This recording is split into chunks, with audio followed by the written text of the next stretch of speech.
இயேசு கிறிஸ்துவின் இனிய நாமத்திலும் சேனைகளின் அதிபதி தரிசன சபையின் சார்பிலும் தரிசனம் வார்த்தை என்ற இந்த யூடியூப் சேனல் நிகழ்ச்சிக்கு உங்களை வாழ்த்தி வரவேற்கிறேன்.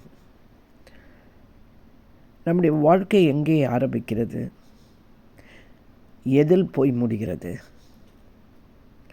நாம் எல்லாம் சொல்லுவோம், தாயின் கருப்பையில் ஆரம்பித்து கல்லறையில் அல்லவா முடிகிறது என்று.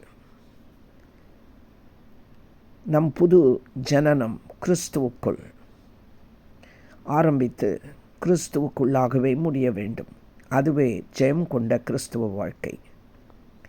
எல்லா சூழ்நிலைகளிலும் தேவ சித்தம் நம்மளை நடக்க நம்ம விட்டு கொடுக்க வேண்டும். அதன் மூலம் இயேசுவின் சாயலை நாம் வெளிப்படுத்த முடியும். உங்கள் ஆசீர்வாதங்களுக்கு தடை ஏற்படுகிறதா? உங்கள் வளர்ச்சிக்கு விரோதமாய் மனிதர்கள் எழும்புகிறார்களா? உங்கள் காரியங்கள் நினைப்பது ஒன்றாகவும் நடப்பது ஒன்றாகவும் இருக்கின்றதா? இன்னும் உங்கள் கண்ணீருக்கு பதில் கிடைக்கவில்லையா? விடுதலைக்கு என்னதான் வழி என்று அலைப்பாய்கிறீர்களா? கண்ணீர் வடிப்பது தவறில்லை, ஆனால் அதில் உங்களால் பாடங்களை கற்றுக்கொள்ள முடிகிறதா? நம் கண்ணீரை யாரிடம் வடிக்கிறோம்? அது மிகவும் அவசியம், அது மிகவும் முக்கியம். மனிதரிடத்தில் கண்ணீர் வடிக்கிறீர்களா? எந்த பயனும் கிடையாது. உங்களை தாயின் கருவில் பிரமிக்கத்தக்க விதத்தில் உருவாக்கின தேவனிடத்தில் உங்களை அழைத்து வேறு பிரித்து விசேஷித்தவர்களாய் காண்கிற, உங்களை பயன்படுத்துகிற தேவனிடத்தில் உங்கள் கண்ணீர் விதைக்கப்படுகிறதா? பேதுரு தேவனோடு இருந்த 12 சீஷர்களில் பிரதான சீஷன். இயேசு கிறிஸ்துவின் மிகவும் நெருங்கிய சீஷன். ஒரு மெய்காப்பாளனைப் போல மிகவும் இயேசுவை அக்கறையோடு கவனித்து கொண்டு வந்தவர். பேதுரு ஆவியிலே இயேசு கிறிஸ்து ஜீவனுள்ள தேவனுடைய குமாரன் என்று உணர்த்தப்பட்டவர். தேவ சித்தம் இயேசு கிறிஸ்து மூலம் நடக்கப் போவதை நன்றாக அறிந்திருந்தும் அக்கறையினால் அவசர புத்தியினால் அநேகந்தரம் நடந்து கொண்டிருக்கிறார். என் பின்னே வா என்று மத்தேயு 4:19 சொன்ன இயேசு, நீ என்னை பின்பற்றி வா என்று யோவான் 21:22 சொன்னபோது முற்றிலும் கீழ்ப்படிந்தவர்.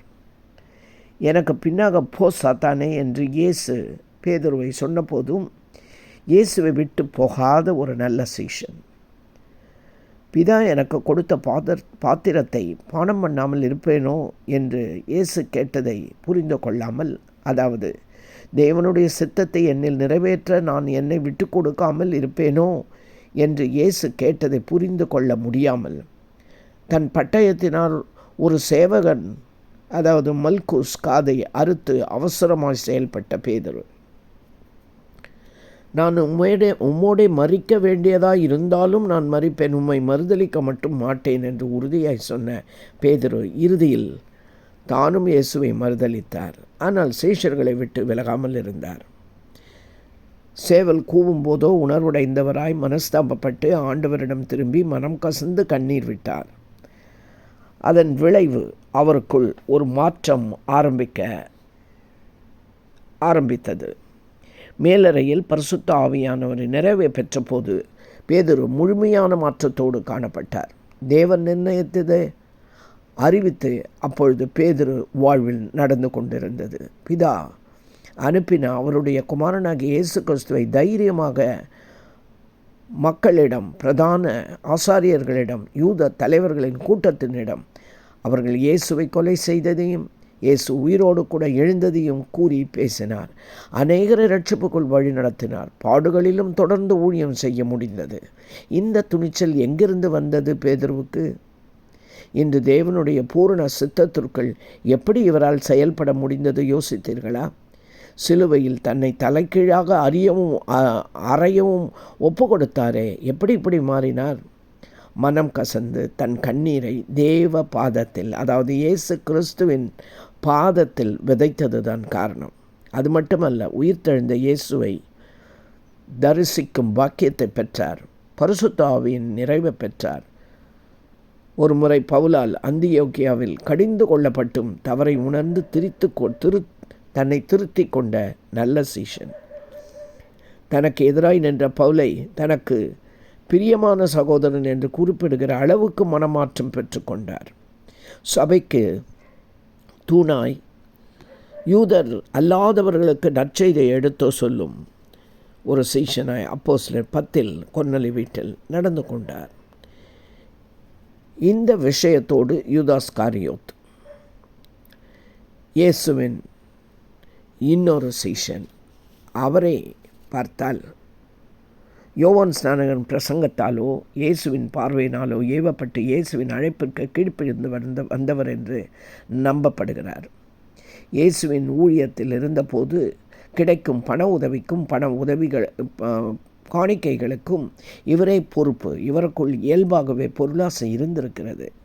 அவர் தன் கடமையை சரிவர செய்து பலவீனத்தை மேற்கொள்ள வாய்ப்பு தருணம் தேவன் அவருக்கு கொடுத்தும் அவருக்கு அந்த பொருளாசையை இருந்து மீள முடியாமல் 30 வெள்ளிக்காசுக்கு ஆசைப்பட்டு கெட்டுப்போனார். ஆனாலும் இயேசுவுக்கு ஏற்பட்ட மரணப்பாடுகளை கேள்விப்பட்டு மனதிலே குத்துண்டவராய் வேதனைப்பட்டார். நல்லது. ஆனால் அவர் தடுமாறி பணத்தை கொடுத்தவர்களிடத்திற்கு போனாரே ஒழிய இயேசுவின் பாதத்தில் விழுந்து கண்ணீர் விட தவறி போனார். அப்படி இருந்திருந்தால் வேதத்தில் இவரை பற்றி அதிகம் இந்த நாட்களில் வசித்திருந்திருப்போம். தேவசாயிலை பெற்று சாட்சி பெற வேண்டிய இவர் தலைக்கீழாய் நாண்டு கொண்டு குடல் வெடித்து செத்தாரே. இவரிடத்தில் வேறொரு ஊழியன் தெரிந்தெடுக்கப்பட்டார். இவர் தன் ஊழிய அழைப்பை முற்றிலுமாய் இழந்து போனார். தன் ஜீவனையே இழந்தார். இதைப்போல் நாம் செய்யாதபடிக்கு நம் பலவீனங்களில் தவறுகளில் மனம் திரும்பி மனம் கசந்து இயேசுவின் பாதத்தில், அவருடைய பாதத்தில் தான் விழ வேண்டும். நிச்சயமாய் நம்மை தேவன் மாற்றுவார். பாவத்தை அறிக்கையிட்டால் மன்னித்து எல்லா நியாயத்தையும் நம்மை விட்டு நீக்கி நம்மை சுத்திகரிப்பதற்கு அவர் உண்மையும் நீதியும் உள்ள தேவனாய் இருக்கிறார். ஜெபிப்போமா.